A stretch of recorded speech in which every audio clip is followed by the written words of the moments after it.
क्यों? ऐसा क्यों? ख्वाजा हाफिज एक बार का जिक्र है। एक साहूकार था जो अपने कारोबार में अन्य लोगों से बहुत भिन्न था। उसे एक पूरे गुरु की खोज थी जो उसे सत्य का ज्ञान दे सके। उन दिनों गुरु नानक देव का नाम हिंदुस्तान के कोने कोने में फैल चुका था। उस साहूकार को उनके दर्शन की बहुत चाह थी, क्योंकि उसे विश्वास था कि वही उसे रूहानी भेद पाने का तरीका बता सकते हैं। गुरु नानक देव जी जगह जगह की यात्रा करते हुए संयोग से उस साहूकार के गांव में आ पहुंचे। उन्होंने कुछ दिनों तक उसी गांव में रहने का फैसला किया। सैकड़ों लोगों ने उनके सत्संग से लाभ उठाया और नामदान भी प्राप्त किया। इनमें वह साहूकार भी शामिल था। साहूकार के घर के पास उसका एक बहुत पुराना और गहरा मित्र रामदास रहता था। वह भी साहूकारी करता था। गुरु नानक देव के बारे में उसने बहुत सी बातें सुन रखी थीं, इसलिए वह भी उनका सत्संग सुनने का इच्छुक था। एक दिन दोनों मित्र एक साथ उस महान संत का सत्संग सुनने के लिए निकल पड़े। लेकिन रास्ते में रामदास की नजर एक वेश्या पर पड़ी और वह उसके रूप और हाव भाव पर मोहित होकर उसकी ओर खिंचा चला गया। उसके मित्र ने उसे रोकने की कोशिश करते हुए कहा, भले आदमी, मुक्ति के आनंद को छोड़कर नरक की आग में मत कूदो। लेकिन उसका तर्क कुछ काम न आया।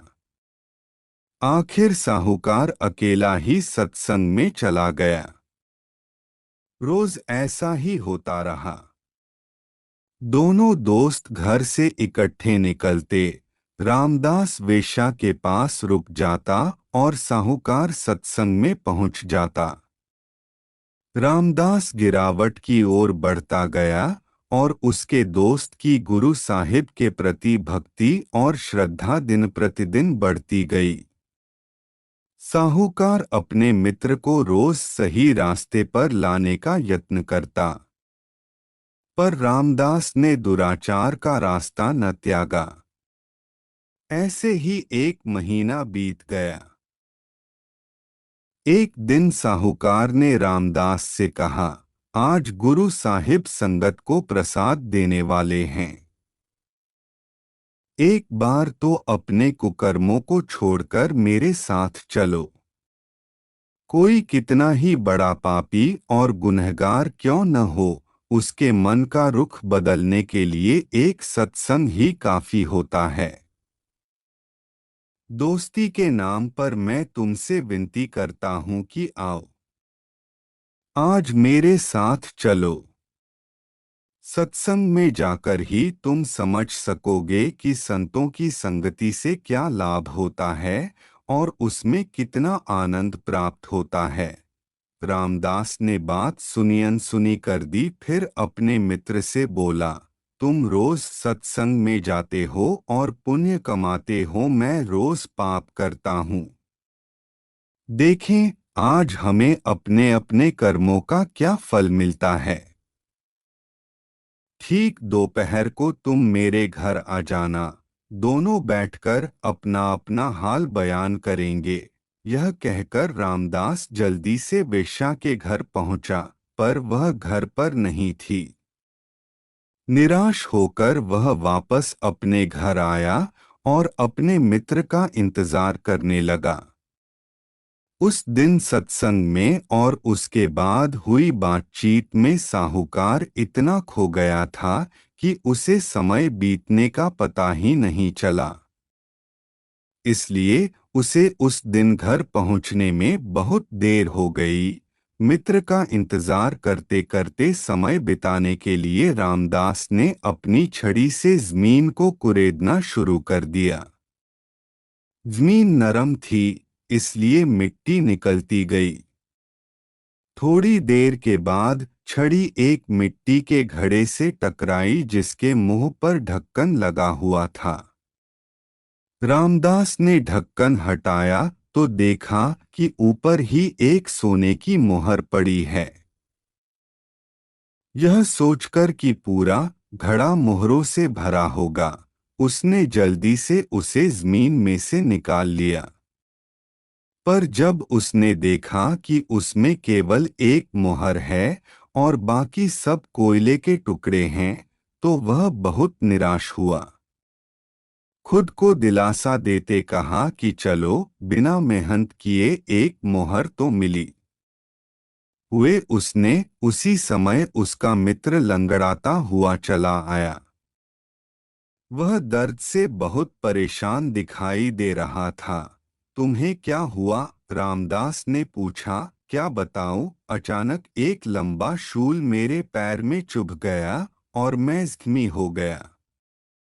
बदकिस्मती से शूल अंदर ही टूट गया, जिससे दर्द और भी बढ़ गया।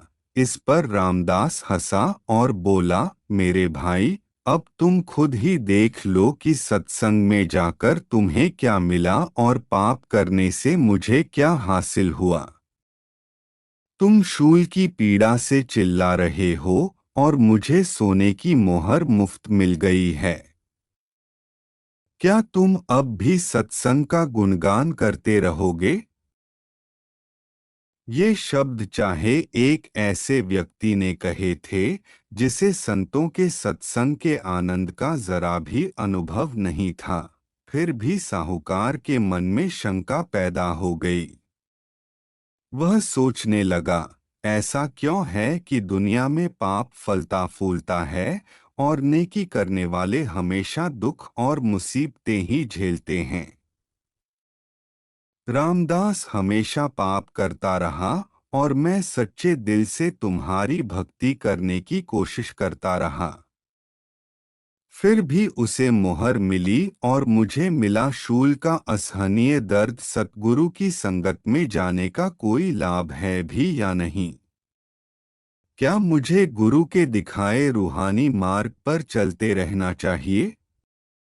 कहीं यह सब एक भ्रम, एक धोखा तो नहीं?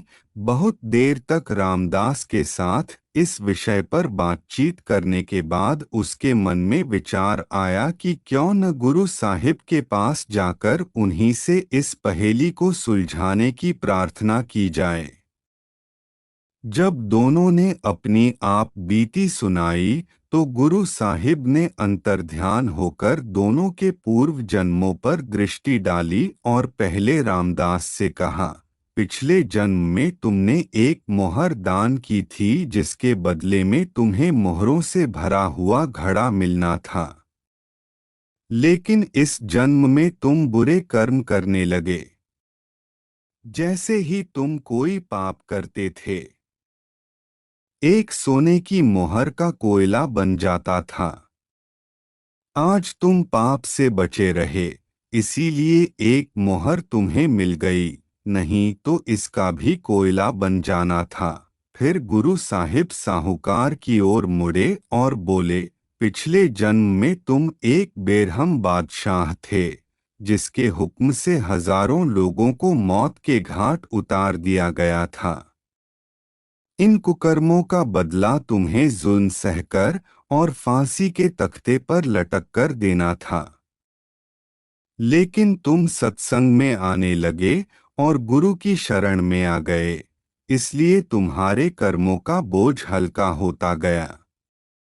अनगिनत लोगों की हत्या का तुम्हें क्या फल भोगना पड़ा? तुम एक दर्दनाक मौत से बच गए और तुम्हारी सूली का सूल हो गया। गुरु साहिब के वचन सुनकर दोनों उनके चरणों पर गिर पड़े और अपने गुनाहों की माफी मांगने लगे। जैसे जैसे समय बीतता गया, दोनों का मन निर्मल होता गया और उनकी जिंदगी ही बदल गई। दोनों साध संगत की सेवा और गुरु भक्ति में अपना समय बिताने लगे। पूरे सतगुरु के सत्संग और शरण की महिमा अपार है, इससे सूली का सूल बन जाता है। धन्यवाद।